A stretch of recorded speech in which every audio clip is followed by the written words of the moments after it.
자, 안녕하십니까. 모의고사 해설입니다.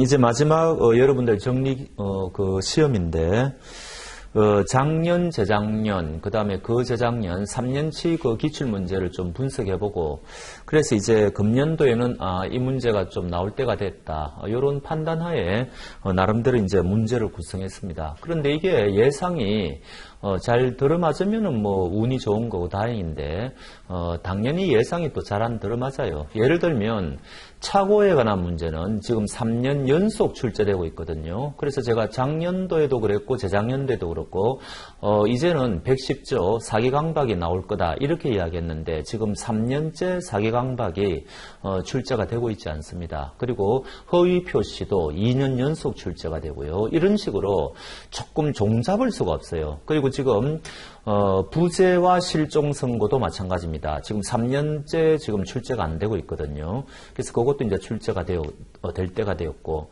대리 파트도 마찬가지인데 표현 대리가 지금 3년째 출제가 안 되고 있거든요. 그럼 표현 대리도 출제가 될 만하고 뭐 이런 식으로 나름대로 이제 예측은 할 수 있는데 그 예측이 맞는 경우가 그렇게 이제 많지가 않더라 이런 이야기입니다. 그래서 너무 모의고사에 의존하지는 말고 우리가 이제 두 번의 모의고사에 걸쳐 가지고 출제될 수 있는 거를 망라해서 종합 정리를 한번 해보자 이렇게 지금 생각하시면 되고 그 대신에 이제 그 해설을 할 때 굉장히 그 문제만 해설되는 게 아니고 그 법인 파트라면은 법인과 관련된 중요한 부분 이런 것들은 다 해설하려고 합니다. 그래서 좀 알찬 시간이 되도록 그렇게 하겠습니다. 자, 바로 첫 번째 들어가 보죠. 1번. 신의성실의 원칙은 좀 나올 때가 되었죠. 요거는 1번의 이거 직권조사사항이라는 거는 정말 별표 5개입니다. 거의 신의성실의 원칙에서 출제가 된다면 거의 꼭 나옴직한 그런 판례가 되고 그래서 직권 반드시 아셔야 되죠. 그 다음에 이제 신의성실의 원칙은 이게 이제 일반 그 판례가 있고요. 그 다음에 이제 뭡니까? 모순행위 금지 원칙. 그 다음에 실효의 원칙, 그 다음에 사정 변경의 원칙, 그 다음에 권리 남용 이렇게 돼 있잖아요. 그래서 이게 어디서 출제가 될지 모르죠. 어디서. 그러니까 2번 같은 경우에는 사정 변경의 원칙에 의하여 계약 해제권이 발생할 수 있다. 요거죠. 그래서 원칙적으로 사정 변경의 원칙, 요건이 갖추어지면은 계약의 해제 혹은 해지가 가능하다. 뭐 이런 이야기 아닙니까? 그래서 이제 그 요건이 문제인데, 여하튼 할 수 있다는 거죠. 뭐 그런 거고. 여기서 말하는 사정이라는 것은 우리가 이 당사자의 주관적 사정을 의미하는 것은 아니다. 어디까지나 계약 당시에 예측할 수 없던 객관적 사정을 말한다. 이런 것 정도는 충분히 알아놓으실 필요가 있습니다. 어찌됐든 간에 2번은 맞고요. 3번은 뭡니까? 실효의 원칙은 일정한 요건이 충족이 되면은 이게 이제 뭡니까? 원칙적으로 실효가 되죠. 근데 이제 예외적으로 여기 3번과 같은 인지 청구권은 아무리 요건이 갖추어진다 하더라도 실효의 대상이 아니다. 지금 그 이야기 아닙니까? 제법 중요한 판례죠. 아실 거고. 그 다음에 4번은 요 실효의 원칙과 관련해가지고 이제 요거는 또 다른 판례죠. 요거는 종전 A 소유자가 B에게 뭡니까? 권리 행사를 안 했다는 이야기죠. 장기간 권리 행사를 안 했습니다. 그리고 나서 이 사람이 A가 C에게 관련 토지를 매매해가지고 이 사람이 새로운 소유자가 되었다. 신소유자가 되었다. 그래서 이 사람이 요 사람한테 이 건물 철거해달라고 권리 행사를 하니까 B의 말이 뭡니까? 장기간 이 사람은 권리 불행사를 했는데 왜 당신은 권리 행사를 하느냐. 그래서 이 사람이 장기간 불행사했기 때문에 이 권리는 실효되었다. 이렇게 이제 B가 주장할 수 있느냐 이 이야기 아닙니까? 이때 우리 판례는 안 된다 그랬죠. 종전 권리자가 권리를 행사하지 않은 것은 이 사람의 권리가 실효되었는지 판단할 때 그거하고는 관계없다는 거 아닙니까? 조금 어려운 판례죠. 그래서 4번에 종전 토지 소유자의 권리 불행사라는 사정은 새로운 소유자에게 실효의 원칙을 적용함에 있어서 고려되지 않는다. 맞는 이야기죠. 그 다음에 5번은 비교적 최근 판례입니다. 국민을 보호할 의무가 있는 국가가 국민에 대하여 부담하는 손해배상 채무가 소멸시효가 완성되었다고 주장하는 것은 신의성실의 원칙에 반하느냐 반하지 않느냐. 국가도 일반 국민하고 똑같다는 겁니다. 원칙적으로. 그래서 신의성실의 원칙에 반하지 않는다는 거죠. 얼마든지 소멸시효를 주장할 수 있다는 거죠. 자, 그러면 해설해 보시면은 그런 말이 나오죠. 그 다음에 그 2번 한번 보시죠. 요거 지금 요 계약 사정 변경의 원칙과 관련해가지고 계약 성립의 기초가 된 사정이 현저히 변경되고 당사자가 계약의 성립 당시 이를 예견할 수 없었으며 그로 인하여 계약을 그대로 유지하는 것이 당사자의 이해에 중대한 불균형을 초래하거나 계약을 체결할 목적을 달성할 수 없는 경우에는 계약 준수 원칙의 예외로서 사정 변경을 이유로 계약을 해지하거나 해지할 수 있다. 2013년도 전원 합의체 판례이기 때문에 이게 중요한 겁니다. 이 이전까지는 사정 변경의 원칙을 이유로 계약을 해지할 수 있느냐 이게 판례가 없었기 때문에 학자들이 이제 여러 가지 논의가 있었죠. 근데 이제 명시적으로 이제는 계약 해제가 가능하다고 이야기한 거고 그 다음에 이제 요건을 지금 이야기한 거죠. 그래서 이제 그거 조금 보시면 됩니다. 그 다음에 요거와 관련해가지고 일반 판례는 뭡니까 여러분들 그 신의측상의 부수 의무 발생 근거라 그래가지고 여러 가지 이제 판례가 있지 않습니까? 그래서 숙박업을 하는 사람은 모텔에 불이 났을 때 혼자 도망가면 안 되고 임차인들을 보호할 그런 의무가 있다. 고지 의무가 있다. 이런 거 안전 배려 의무가 있다. 이런 거 있었잖아요. 그런 것들 좀 생각하시면 되고 이 모순행위 금지는 이 원칙적으로 이제 요건이 가능하면은 이 요건이 충족되면은 모순되는 행위는 하면 안 되는데 요거는 예외가 엄청나게 중요한 게 있죠. 그게 뭐예요? 나중에 여기 문제도 그게 돼 있는데 강행법규에 위반하는 사람은 오히려 모순되는 행위를 해야 되죠. 그래서 강행법규에 위반하는 사람은 그 행위가 무효라고 주장할 수 있다. 무효 주장이 가능하다. 요게 아마 이 신의성실의 원칙과 관련해가지고는 제일 중요한 판례죠. 그래서 요거를 여러분들이 저 뒤에 무권 대리인 가면은 상속 파트에서 무권 대리인이 이제 상속받았을 때 모순되는 행위 할 수 없다. 너무너무 중요한 판례가 나오지 않습니까? 그래서 요거하고 연결해가지고 요 강행법규 관련 판례를 꼭 보셔야 됩니다. 그 다음에 요거 이제 인지청구권 보셔야 되고 사정변경, 권리남용은 일단 좀 넘어가죠. 이거는 특별하게 논점은 많지가 않으니까. 자, 그 다음에 조금 어려운 게 임대료 있죠. 임대료. 여기 임대료를 정액하지 않기로 이 사람들이 합의를 받지 않습니까? 근데 나중에 사정이 변경돼가지고 임대인이 임대료를 정액을 청구할 수가 있느냐 이 이야기죠. 이거 우리 판례가 인정했죠. 그래서 이 판례는 임대인을 보호하는 판례입니다. 그래서 원래 대개 우리가 임대차 가면은 임차인을 보호하는 그런 판례가 대부분인데 이 판례는 굉장히 특이하죠. 그래서 처음에 당사자가 임대료를 올리지 않기로 합의를 했다 하더라도 나중에 사정이 바뀌어서 임대인이 임대료를 올려달라고 청구할 수가 있느냐 우리 판례는 된다 그랬습니다. 그게 이제 대표적인 또 사정 변경의 원칙과 관련되는 판례죠. 그것도 같이 알아놓으시고. 자, 2번 가보겠습니다. 요거는 우리가 이제 민법 보면은 종합 문제가 한 문제 나올 때가 많거든요. 요게 일종의 이제 종합 문제고 또 이게 이런 식으로 출제가 안 된다 하더라도 여러분들이 요런 방법을 통해 가지고 종합적으로 보면은 굉장히 객관식 푸는데 도움이 됩니다. 그래서 출제를 한 거죠. 자, 제한 능력자와 관련한 민법 규정 전반적인 거를 지금 묻고 있는 거죠. 자, 의사 표시 상대방이 이를 받았는데 이 사람이 하필이면은 제한 능력자이다. 이때는 그 의사 표시로서 대항하지 못하죠. 1번은 맞고. 그 다음에 2번 소멸시효 기간 만료 전 6개월 내에 제한 능력자에게 법정 대리인이 없다. 그러면은 소멸시효 기간을 좀 연장해 줘야 되지 않습니까? 요 2번은 뭐예요? 요거 2번 소멸시효 중단 제도가 아닙니다. 요거는 소멸시효 정지 제도죠. 정지하고 중단은 다르잖아요. 그래서 이거 소멸시효 정지와 관련해가지고 대개 소멸시효 정지는 대개 이제 6개월을 연장해주죠. 근데 이게 아시다시피 천재지변 사태가 벌어질 때는 이때는 이제 1개월 연장해주지 않습니까? 이것도 이제 우리가 소멸시효 정지 파트에서 반드시 알아야 되는 거고. 하여튼 2번은 맞는 이야기입니다. 3번은 무권 대리인이 이제 본인이 추인을 거절하면 무권 대리인이 책임을 져야 되는데 이 무권 대리인이 제한 능력자이다. 그러면 상대방에게 책임을 지지 않죠. 135조 2항에 있는 거고요. 그 다음에 4번, 요거는 우리가 연대 채무에서 하는 거죠. A, B, C 세 사람의 연대 채무자가 있는데 요 갑이라는 이제 채권자가 있고 요 사람이 연대 채무자이다.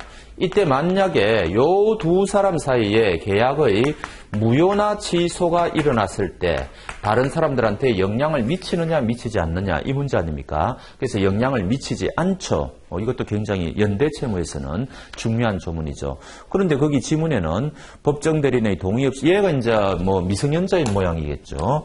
얘가 이제 미성년자인데 법정 대리인의 동의 없이 채권자하고 연대채무 계약을 체결했다. 그럼 이거 취소할 수가 있지 않습니까? 그럼 자기만 취소되는 거지 다른 사람들은 여전히 이제 빚을 갚아야 되는 거죠. 그러니까 4번이 틀렸겠네요. 그 다음에 5번은 우리가 이제 법률행위가 취소되었을 때 제한 능력자는 현존 이익만 돌려주면 되죠. 이때 선의자는 아무 의미가 없죠. 선의자는 원래 부당이득 돌려줄 때 현존 이익만 돌려줘야 되니까 의미가 없습니다. 그래서 이 조문은 악의자일 때 굉장히 큰 뭡니까? 혜택을 보는 거죠. 그래서 원래 부당이득의 경우에는 어떻게 되죠? 부당이득 반환 범위.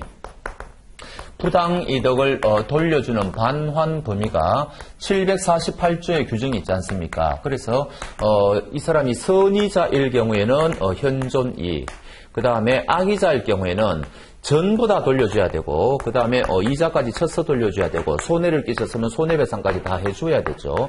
그래서 원래는 부당이득 반환 범위가 선의자, 악의자하고 다른데 제한 능력자일 경우에는 이게 아니라는 이야기죠. 이게 아니고 선의자하고 악의자가 같아진다는 거 아닙니까? 요 규정이 141조라는 겁니다. 그래서 맞는 이야기죠. 5번은 맞는 이야기입니다. 자, 그런 식으로 보시면 되고. 자, 해설 한번 가보시죠. 그 다음에 이제 민법 전반에 걸쳐서 제한 능력자와 관련되는 게 대리인은 행위 능력자임을 요하지 않죠. 이것도 관련성이 있고.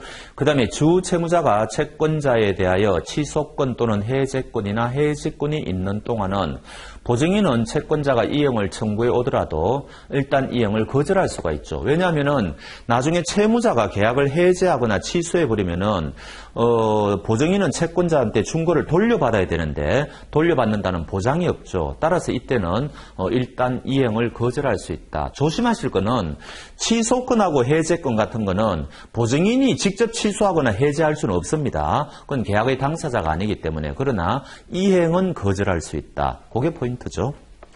그 다음에 3번 불법행위가 가지고 미성년자가 타인에게 손해를 가한 경우에 그 행위의 책임을 변식할 지능이 없을 때는 미성년자는 배상의 책임이 없죠. 그러면 피해자는 누구에게 가야 됩니까? 755조 이 사람의 법정 감독자 혹은 대리 감독자에게 가야 되는 거죠. 그런 식으로 보면 됩니다. 자, 53번 제한 능력자의 법률행위에 대한 설명 옳은 거. 문제를 분석해 보면은 우리가 25문제 중에서 의외로 옳은 거 찾는 문제가 제법 많습니다. 대개는 옳지 않은 거 찾는 게 더 많거든요. 그게 이제 최소한 15문제는 되는데 옳은 것은 찾는 문제도 10문제 가까이 출제가 돼요. 그러니까 옳은 거 찾는 게 더 어렵죠. 더 어렵습니다. 자, 53번 한번 가보시죠. 그리고 민법 종칙은 이게 오랫동안 이게 관행인데 항상 12문제가 출제돼요. 항상.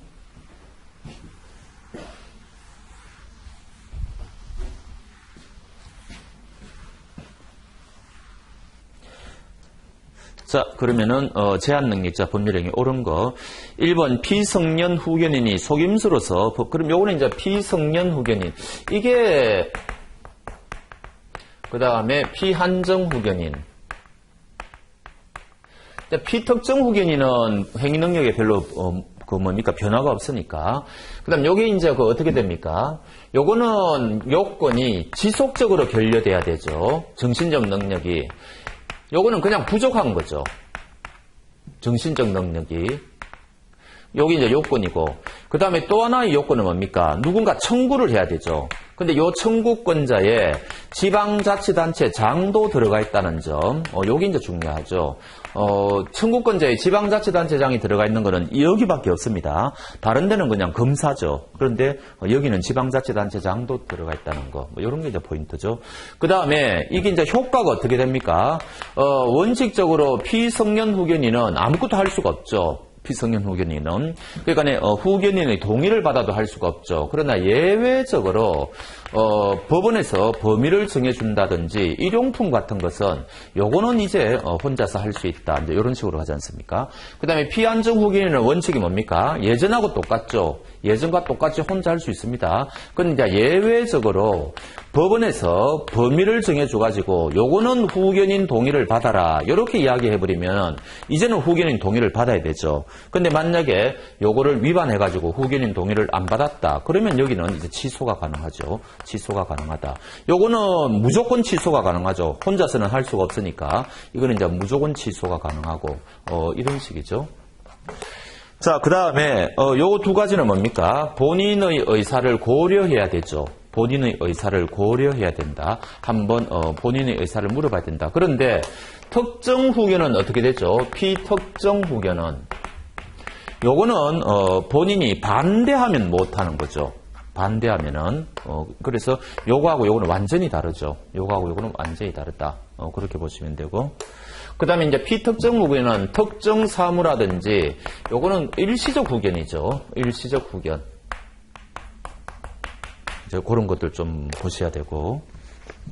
그래서 그 1번에 보니까 피성년 후견인이 속임수로서 법정 대리인의 동의가 있는 것으로 계약 상대방을 믿겠다. 이게 의미가 없죠. 동의 받아봐야 의미가 없으니까. 그래서 여전히 그 계약은 취소할 수 있을 겁니다. 그러니까 1번은 틀렸고. 2번 의사 무능력자는 성년 후견 개시 심판이 없어도 그렇지 않죠. 누군가가 반드시 청구를 해가 받아야 되죠.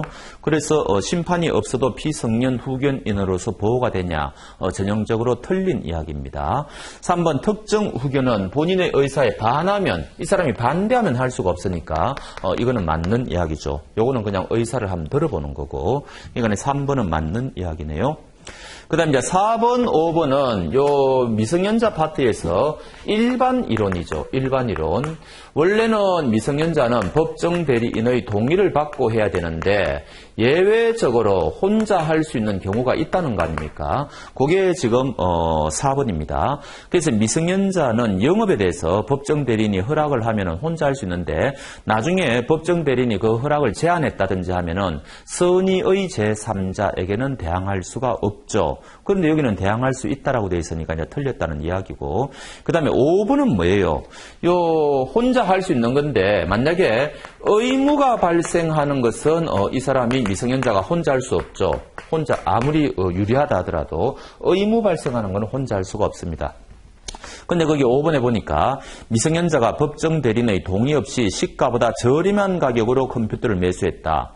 그럼 좋은 일이죠. 좋지만은 매매 계약을 맺으면 의무가 발생하니까 이거는 혼자 할 수가 없죠. 따라서 이거는 취소권이 발생한다는 이야기 아닙니까?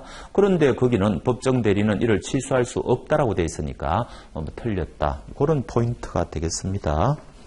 자, 그 정도 보시면 되겠네요. 54번 실종 선고로 가보겠습니다.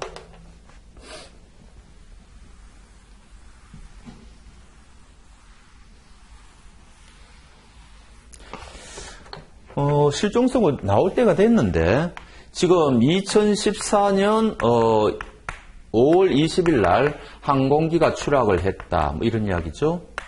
그래서 누군가가 이제 실종 선고를 누군가 청구했겠죠. 여기는 이제 포인트가 뭐예요? 이해관계인이 청구할 수가 있는데 이 이해관계인의 의미가 뭐냐? 이게 굉장히 중요하죠. 이해관계인의 의미가 뭐냐? 그 다음에 2016년 7월 20일 날 실종 선고가 되었네요. 실종 선고가 되었다. 자, 그러면은 이 가백에는 가족으로 배우자 을 이외에 지금 갑에게는 배우자가 을이 있고 그 다음에 어머니 병이 있고 직계 존속이죠. 그 다음에 아들 정이 있다. 직계 비속이 있다. 지금 이런 관계가 있다는 이 사람이 이제 실종 선고를 당했네요. 자, 이럴 경우에 유산으로 X 건물을 남겼다. 이에서 관한 설명으로 옳은 것을 모두 고른 것은 해가지고요. 자, 기억번 특별한 사정이 없는 한 을병정은 모두 갑의 실종 선고에 대하여 이해관계가 있는 자로서 실종 선고를 청구할 수 있다. 자, 요 이해관계인은 뭔가 이 사람의 사망으로 인해 가지고 직접적으로 뭔가 혜택을 보는 사람이죠. 그러나 얘가 사망 선고 당해도 정하고 을은 상속을 받아갈 수 있지만 병은 상속을 못 받아가지 않습니까? 그러니까 병은 이해관계인이 아니라는 이야기죠. 그러니까 다 기억부는 틀렸죠. 병은 실종 선고를 청구할 수 없고, 니은부는 이거 어렵습니다. 요게 의외타 문제로 이제 나올까 싶어가지고 지금 한 건데, 을의 갑에 대한 이혼 판결이 2016년 5월 10일 날, 그럼 요 날이 이제 판결이 확정되었다는 이야기 아닙니까? 판결이 확정되었다. 그런데 이제 문제는 이 사람은 언제 사망한 게 됩니까?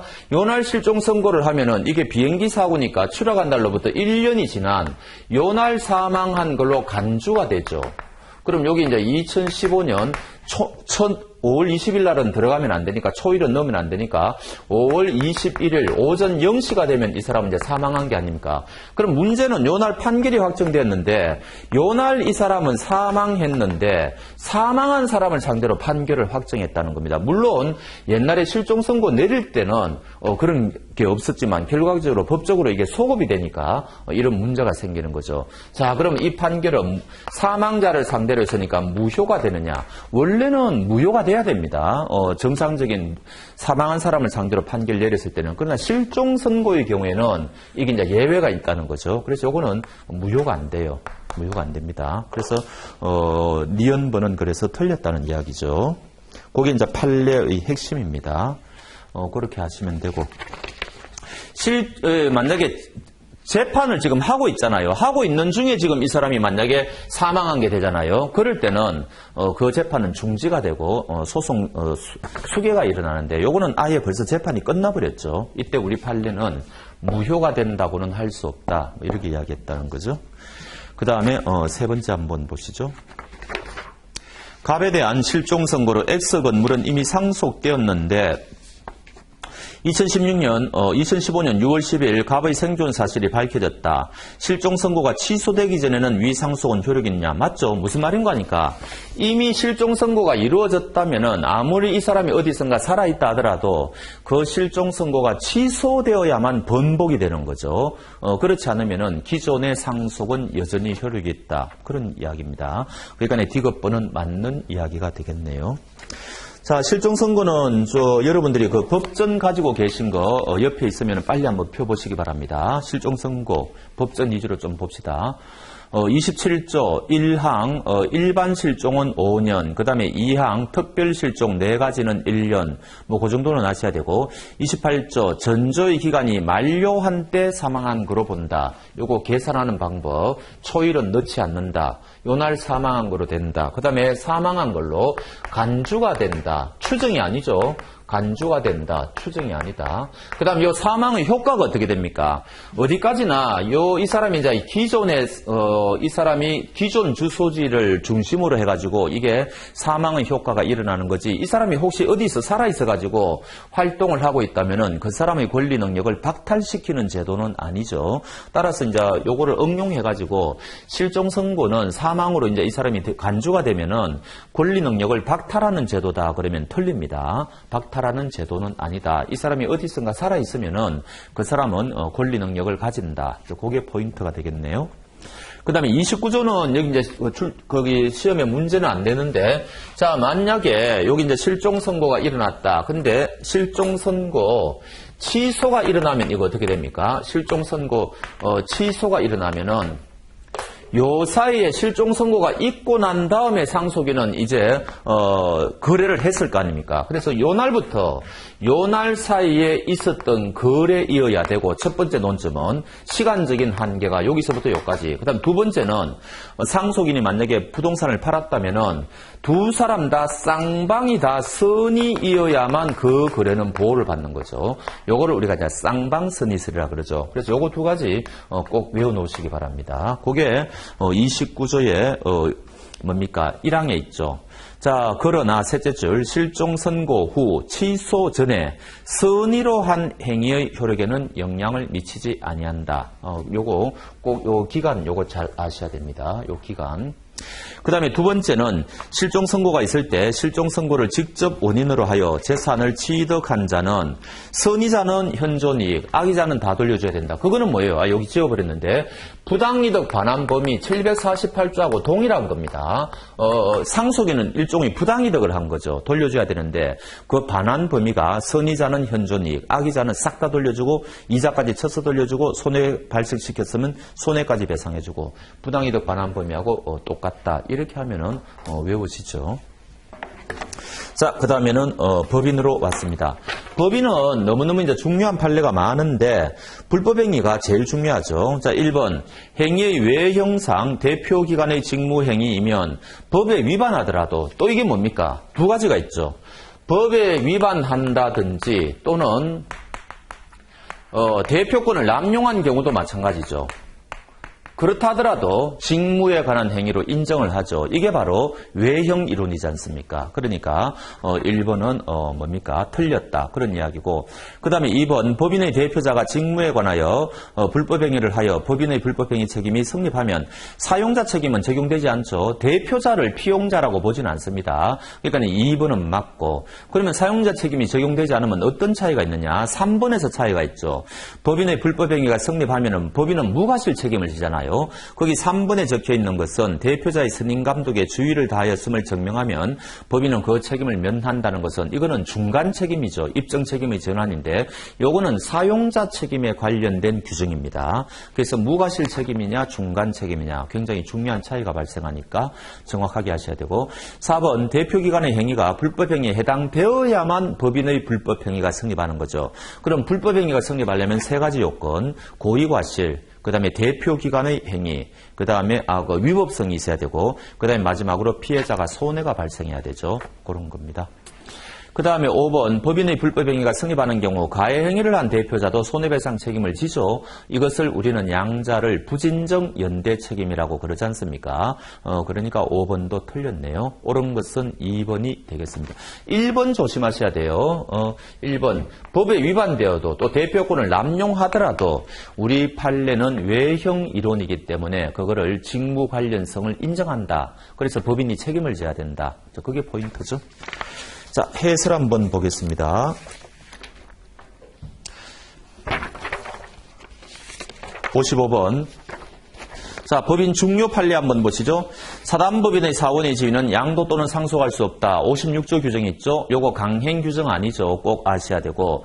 그 다음에 이제 2번은 비사단법인이죠. 이제 이거는 법전 어디를 보시는 거니까 63조입니까? 아니다. 62조. 빨리 법전 62조를 가보시면은 이사는 정관 또는 총회의 결의로 금지하지 않은 사항에 관하여 타인으로 하여금 특정한 행위를 대리하게 할 수 있죠. 그러니까 이게 포괄 대리가 안 된다는 거죠.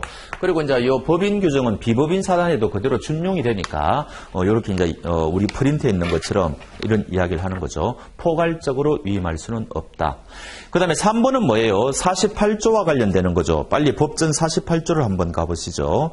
가보시면은 생전처분으로 재단법인 설립할 때는 출연재산은 법인이 성립된 때로부터 법인의 재산이 된다. 이게 부동산일 경우에는 등기 넘겨받지 않아도 이제 법인께 된다는 거 아닙니까? 그런 건데 문제는 지금 A, B가 있고 지금 이 사람이 지금 부동산을 하나 넘겨준다고 했는데 지금 법인이 성립되었습니다. 그럼 법인이 성립되어 버리면 이제 이 부동산은 등기는 A가 가지고 있다 하더라도 이제 B의 것이라는 게 지금 48조 아닙니까? 근데 문제는 A가 자기가 등기를 가지고 있는 것을 기회로 C에게 팔아가지고 매도해가지고 이 사람한테 등기를 넘겨주면은 이건 누가 소유자냐 이 문제 아닙니까? 문제는 이거는 이제 B한테 소유권이 있는데 A는 지금 무권리자죠. 무권리자가 부동산 넘겨도 C는 소유자가 될 수 없는 게 원칙이죠. 부동산에는 등기의 공신력이 인정되지 않으니까. 그러나 우리 판례는 예외를 인정하죠. 중대한 예외입니다. 그래서 이때는 C가 소유자가 된다. 그래서 우리 판례는 두 사람 대내 관계는 누가 소유자냐? 요거는 48조대로 하죠. 이때는 B가 소유자다. 그러나 대외 관계에 있어서는 등기를 먼저 넘겨받은 사람이 소유자가 된다. 이렇게 판시하고 있죠. 그래서 이 판례도 법인에서는 두 번째로 중요한 판례라고도 생각하시면 됩니다. 제일 중요한 판례는 법인에서 35조 법인의 불법행위가 제일 중요하고요. 그 다음에 이제 여기 중요하죠. 그 다음이 그게 3번 이야기입니다. 자, 그 다음에 4번 사단법인 요거는 이제 작년에 출제가 되었죠. 정관이 어떤 거냐? 이거는 계약이 아니라 자치법규다. 따라서 다수결로 해석하는 것은 구속력이 없다. 그 이야기입니다. 그 다음 5번에 대표권 남용. 대표권 남용이 일어나면은 두 가지로 나누어 봐야 되죠. 첫 번째는 이게 계약이 유효하냐 이 이야기죠. 요거는 107조로 가지고 이제 이야기하죠. 107조 단서 가지고 이제 유효성을 판단하고. 두 번째, 이 대표권 남용이 있을 때, 이때, 법인이 불법행위 책임을 지느냐, 35조. 이 이야기 아닙니까? 근데 조금 전에 대표권 남용이 일어나도 법인이 책임을 진다고 그랬죠. 외형 이론에 의하면 직무 관련성이 인정되니까. 그래서, 법인이 책임을 진다. 요거 두 가지죠. 그런데 107조 단서에 의하면 이게 어떻게 됩니까? 거기 A번이죠. 상대방이 대표이사의 진위를 알았거나 알 수 있었다면 이 계약은 무효가 되죠. 그거는 A번은 계약 이야기고, B번은 뭡니까? 요 이야기죠. B번은. 요거는 A번 이야기고, 요거는 B번입니다. 그래서 원래 법인이 책임을 져야 되는데, 대표권 남용일 경우에 법인이 불법행위 책임을 져야 되는데, B번의 경우에는 책임을 지지 않죠. 상대방이 악의자이거나 중과실로 몰랐다. 이제 그게 포인트지 않습니까? 이럴 때는 책임을 물을 수가 없다. C번은 과실상계가 된다는 겁니다. 그럼 이럴 경우에는 만약에 상대방이 요 경우에는 경과실이 있으면은 법인이 책임져야 된다는 거 아닙니까? 이럴 경우에 요 사람이 30% 잘못이 있다면은 과실상계가 일어나가지고 법인은 70%만 이제 물면 된다는 건데 요 C번은 요거는 여러분들 고득점 하실 분들 한 8, 90점 하실 분들은 알아놓으시고 그렇지 않은 분은 제끼십시오. 요거는 조금 어려운 판례입니다. 사실 과실상계가 일어난다는 것은. 그 다음에 6번 재단법인의 기본재산 처분하는 행위는 물론 새로이 기본재산으로 편입하는 행위도 주무부 장관의 허가가 있어야만 유효하다. 이게 무슨 말입니까? 재단법인의 재산을 처분한다든지 새로운 재산이 들어오는 것은 정관 변경을 수반하는 것이기 때문에 반드시 주무관청의 허가가 있어야 된다는 거죠. 그런 판례고. 그 다음에 7번 요건 60조죠. 빨리 법전 60조 한번 가보시죠. 가보시면은 이사의 대표권에 대한 제한은 등기하지 아니하면 선의의 제3자에게 대항하지 못한다. 이렇게 되어 있는 게 아니고 그냥 제3자에게 대항하지 못한다. 이렇게 되어 있습니다. 따라서 우리 판례에 의하면은 이 경우에는 선의자, 악의자 다 보호된다. 이게 우리 판례죠. 이것도 뭐 법인에서는 참 무시할 수 없는 중요한 판례입니다. 그래서 그게 7번입니다. 악의자도 보호되는 특이한 경우다. 그렇게 하시면 되죠. 자, 그 다음에는 56번 물건으로 와보았습니다. 지금 되게 이제 민법 총칙에서 이게 문제 내는 스타일이 이래요. 법인에서 한 문제, 그 다음에 물건에서 한 문제, 그 다음 저 뒤에 조건과 기한에서 한 문제, 그 다음에 소멸시효에서 한 문제, 그 다음에 이 앞에 제한 능력자에서 한 문제, 그 다음에 이 앞에 2조 신의성실이나 1조 법인이라든지 뭐 아니면은 무슨 권리 일반론에 대해서도 물어볼 때가 있어요. 뭐 항변권이니 뭐 이런 거 있죠. 물어볼 때가 있고 그러면은 한 문제, 두 문제, 그 다음에 여기 세 문제, 네 문제, 다섯 문제, 여섯 문제, 그 다음 여기 3조부터 이 110조까지 있죠. 여기서 보통 한 3문제 정도 돼요. 그래서 작년도에는 107조, 108조, 109조하고 여기서 104조도 냈죠. 4문제까지 나왔습니다. 그 다음에 여기 이제 대리 파트가 많이 출제가 될 때는 4문제까지 나올 때가 있고 적게 출제되면 2문제 나옵니다. 그래서 보통은 3문제 생각하시면 돼요. 그러면은 하나, 둘, 여기 3문제, 3문제, 8문제, 9문제, 10문제, 11문제, 12문제 이렇게 되잖아요. 그래서 보통 그렇게 12문제가 나오고 요거 한 번도 안 빠졌죠. 요거 한 번도 안 빠졌죠. 요거 한 번도 안 빠졌죠. 요거는 10년 동안에 한 번 빠진 적은 있어요. 요거 한 번도 안 빠졌죠. 뭐 이런 식으로. 그래서 금년에도 물건에서는 한 문제가 나올 건데 대개 보면은 주물 종물은 한 번도 빠지지 않아요. 근데 이제 주물 종물을 한 문제로 내느냐 아니면은 이제 지문 중에 한 3지문 정도 내느냐 그 차이가 있을 뿐이죠. 자, 한 문제입니다. 옳은 것. 주물 그 자체의 효용과 직접 관계가 없다. 그거는 종물이 아니죠. 직접 그 물건에 효용이 있어야 됩니다. 그래서 우리가 뭐라 그래요? 호텔에 있는 TV는 호텔의 종물이 아니다. 이렇게 이야기하지 않습니까? TV는 건물 자체의 효용에 직접적으로 이바지하는 바는 없기 때문에 간접적이죠. 그래서 이제 그런 이야기고 1번은 틀렸고 2번은 너무너무 중요한 판례죠. 요거는 다양하게 낼 수 있어요. 그 채권 총론에서 이자 채권에서 이 문제 낼 수도 있고 그 다음에 채권 총론에서 채권 양도 파트에서 이 문제 낼 수도 있고 지금 여기에서 주물종물 법리의 유추적용이라 해가 주된 권리, 종된 권리 여기에서 낼 수도 있죠. 자, 그런데 원본 채권이 양도되면은 이자 채권은 따라가야 될 거 아닙니까? 근데 예외가 있죠. 이미 변제기에 도달한 이자 채권은 독립성이 강하기 때문에 그거는 독자적인 권리라는 거죠. 따라서 그거는 따라가지 않습니다. 그게 따라가기 위해서는 특약이 있어야 되죠. 그러니까 2번은 틀렸고 3번 건물에 대한 저당권이 실행됐다. 그럼 건물이 주된 권리죠. 건물 소유권이 경락인에게 이전된다. 그럼 종된 권리가 뭐예요? 이 건물이 다른 사람 토지 위에 건물이 지어져 있다면 그 건물에 대해서는 토지 임차권이나 토지 지상권이 있을 겁니다. 그것도 따라간다는 거죠. 종된 권리니까. 그런데 여기 3번에는 그 건물의 소유를 위한 대저의 임차권은 함께 이전되지 않는다라고 돼 있으니까 틀린 거죠. 4번은 우리 민법 100조 2항을 보면은 종물은 주물의 처분에 따른다. 그러니까 종물은 주분하고 이제 법률적 운명을 같이 한다는 거 아닙니까? 그런데 4번은 예외죠. 아무리 주물을 점유하여 시효취득했다 하더라도 종물을 점유하지 않으면은 종물은 시효취득이 안 됩니다. 왜냐하면 시효취득이라든지 유치권이라든지 이런 권리들은 점유를 요건으로 하기 때문에 이 주물 종물 이론에 대한 예외라는 거죠. 따라서 4번은 틀렸네요. 종물은 시효취득의 대상이 될 수 없다. 그런 거죠. 5번은 이건 약간 어려운데 사실은 뭐 그렇게 어렵진 않죠. 우리가 이제 매매 계약을 할 때 1월 1일 날 매매 계약을 할 때 이거를 우리가 채권 행위라 그러지 않습니까? 그다음에 나중에 소유권을 1월 30일 날 소유권을 넘겨줄 때 이거를 우리가 이제 물권 행위라 그러죠. 그래서 요거를 우리가 뭐라 그래요? 여기 이제 표현해야 하면 요거는 채권적 처분 행위, 요거는 물권적 처분 행위라고 지금 하는 거죠. 그러면 만약에 여기 이제 주물에 대해서 채권 행위가 있었다면 종물에도 채권 행위가 일어난 거죠. 또 여기 주물에 대해서 물권 행위가 일어났다면 종물에 대해서도 물권 행위가 일어난 거죠. 그 이야기를 지금 이야기하는 겁니다. 그러니까 5번은 종물은 주물의 처분에 따른다고 하였을 때 그 처분에는 물권적 처분뿐만 아니라 채권적 처분도 포함된다. 그러면 맞는 이야기입니다. 그래서 물권적 처분은 등기 넘겨주는 거다. 뭐 이렇게 생각하시면 되고 채권적 처분은 그냥 의무 부담 행위, 매매 계약을 맺은 거다. 이렇게 보시면 되죠. 자, 법전 100조 주물종물 한번 빨리 보시겠습니까? 1항을 보니까 물건의 소유자가 그 물건의 상용에 공하기 위하여 자기 소유인 다른 물건. 그래서 요거는 거의 매번 시험에 나오는 게 주물과 종물의 소유자는 동일해야 된다. 이거는 무조건 아셔야 되는 거죠.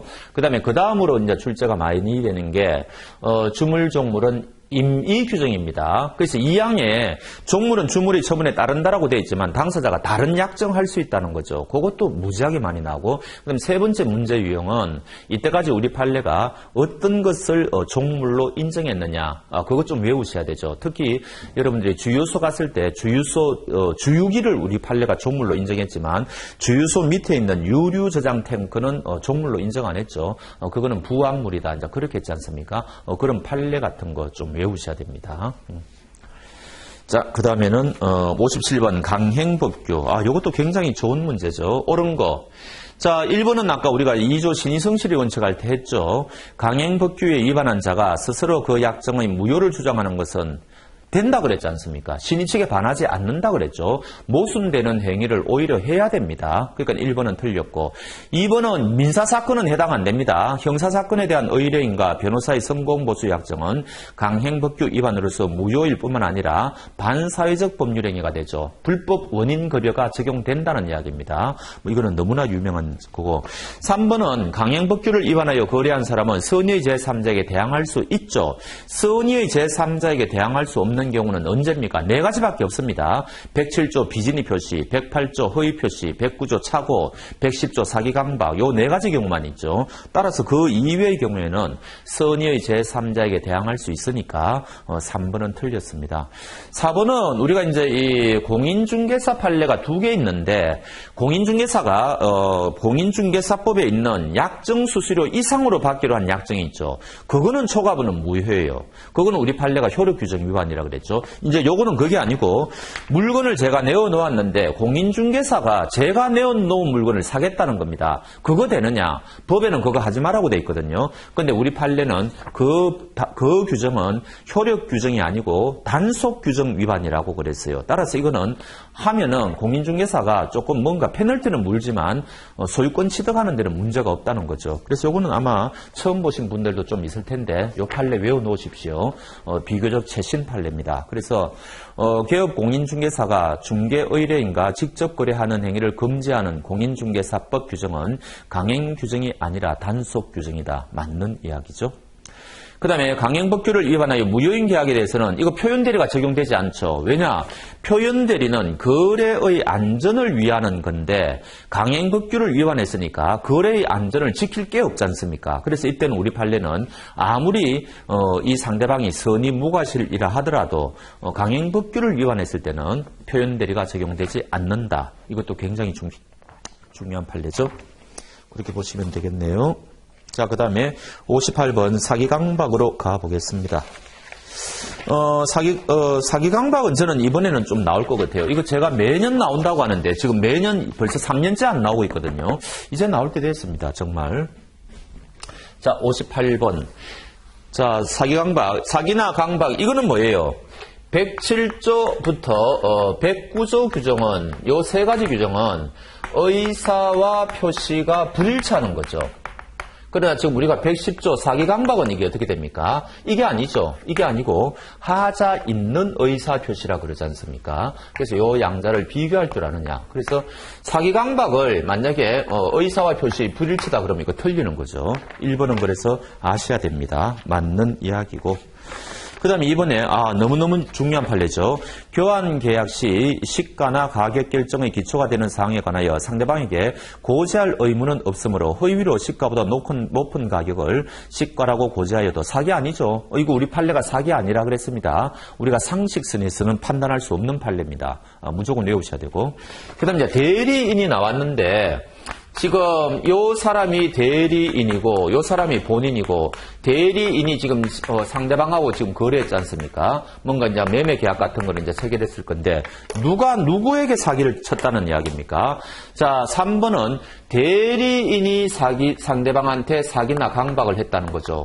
요거는 본인이 강박한 거하고 똑같죠. 그럼 이 사람은 이때 상대방은 110조 1항이 적용되어 가지고 무조건 계약을 취소할 수 있죠. 이게 2항이 아니라는 겁니다. 요때 요 대리인이 사기강박 친 것은 제3자에 의한 사기강박이 아니라는 거죠. 그래서 이때는 무조건 계약을 취소할 수 있다. 이게 포인트죠. 그런데 거기는 3번에 상대방은 본인이 그 사실을 알았거나 알 수 있었던 경우에만 그 계약을 취소한다고 돼 있으니까 요거는 이제 틀린 게 되는 거죠.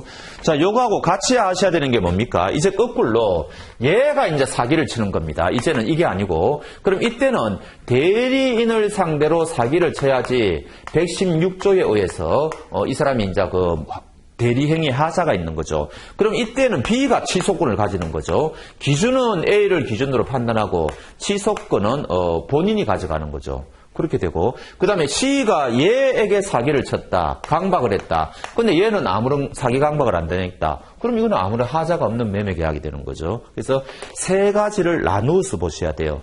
대리인이 사기쳤다. 이거는 본인이 사기친 거하고 똑같다. 그러나 상대방이 대리인을 사기로 쳤다. 이거는 문제가 있는 거고 상대방이 본인한테 사기쳤는데 얘는 아무 지장을 안 받았다. 그럴 경우에는 문제 없는 거다. 이런 식으로 세 가지를 정리를 잘 하셔야 됩니다. 이거는 뭐 무조건 나온다고 보셔야 돼요. 꼭 정리하셔야 되고. 4번은 무슨 말인가 하니까 선의의 제3자가 보호되는데 문제는 선의의 제3자가 취소를 하고 난 뒤에 발생한 경우죠. 원래 선의의 제3자는 A, B, C까지 이게 가고 난 다음에 취소를 했을 때, 사기 강박을 이유로 해서 취소될 때 이미 제3자가 존재해 있어야 돼요. 그래야지 이 선의의 제3자에게 대항할 수 없다. 이런 구조가 만들어지죠. 근데 지금 4번 지문은 뭐예요? 요 단계에서 취소가 됐죠. 제3자에게 물건이 넘어가기 전에 요 단계에서 취소가 되었는데 취소 후에 B가 이제 이쪽으로 거래한 거 아닙니까? 이때 우리 판례는 똑같이 보호를 하죠. 그래서 그거를 지금 묻는 문제입니다. 매매 계약을 사기를 이유로 매도인이 취소하였으나 매수인 명의의 등기를 말소하지 않던 중에 제3자가 선의로 이를 매수했다. 그렇다 하더라도 제3자는 보호된다. 똑같이 보호된다는 거죠. 좀 확장을 한다. 우리 판례는. 그 다음에 5번 아예 강박은 너무 극심해서 표의자의 의사결정의 자유가 박탈될 정도의 경우에는 아예 이게 이제 의사무능력자가 되어버리는 거죠. 따라서 이때는 무효가 됩니다. 맞는 이야기네요. 자, 표현대리입니다. 옳은 거. 표현대리가 성립하여 계약상의 채무 이행을 청구하는 경우 상대방에게 과실이 있다면 절대로 과실상계 안 되죠. 뭐 이거 별표 5개가 무조건 외우셔야 되죠. 과실상계는 상대방이 손해배상 청구 들어올 때 야 너도 잘못했으니까 그 손해배상 좀 감해달라 이거거든요. 근데 이거는 손해배상이 청구가 들어오는 게 아니고 이행 청구가 들어오는 거니까 과실상계의 대상이 아니라는 겁니다. 무조건 외우셔야 되고 그 다음에 2번은 권한을 넘은 표현대리에서 정당한 이유의 유무는 대리행위 당시를 기준으로 판단하며 하되 매매계약 성립 이후의 사정을 고려해야 되냐. 그렇지 않죠. 이후의 사정은 고려되지 않습니다. 1월 1일 날 매매 계약을 체결했다. 나중에 2월 1일 날 그거를 넘겨주기로 하는 이행기다. 그런데 만약에 요날 이 사람이 103조 반사회질서 법률행위를 했다. 이거 몰랐다는 거죠, 이게. 나중에 알았다. 나중에 알았다는 거죠. 나중에 알았다. 104조 불공정 법률행위도 마찬가지죠. 나중에 알았다는 겁니다. 지금도 마찬가지죠. 지금 표현대리가 어떻게 됩니까? 대리행위 당시에 권한을 넘은 표현대리에 있어서 이 사람은 선의 무과실이었다는 거 아닙니까? 126의 표현대리. 나중에 알았다는 거죠. 이때 나중에 알은 사정이 고려되느냐? 고려되지 않습니다. 요때 매매계약 체결할 때 요때만 기준으로 판단하면 됩니다. 이거 다 똑같아요. 103조, 104조, 126조 다 똑같습니다. 그 다음에 우리가 저 뒤에 580조 특정 목적물 매매에 있어가지고 하자담보 책임할 때 이 목적물에 하자가 있는지 여부 마찬가지죠. 매매계약 체결할 때 하자가 있는 걸 알았느냐 몰랐느냐 그걸 가지고 판단하지 나중에 사정은 고려되지 않는다. 이제 그런 것들을 포인트로 잡으셔야 되고 그런데 요거하고 헷갈리면 안 돼요. 지금 1월 1일 날 매매 계약을 체결했는데 나중에 2월 1일 날 물건 넘겨주기로 했다. 우리가 이제 특별 손해는 예견 가능성이 있어야 될 거 아닙니까? 그럼 그 특별 손해의 예견 가능성은 어느 시점을 기준으로 판단하냐? 요거는 이행기까지입니다. 매매 계약하고 쭉 이행기까지 예견 가능해야 되죠. 그렇죠. 요거는 이행기를 기준으로 하지만 다른 것들은 전부 매매 계약시를 기준으로 한다. 딱 이렇게 못을 박으셔야 되죠. 그러니까 2번은 뒷부분이 틀렸죠. 이후의 사정은 고려되지 않습니다.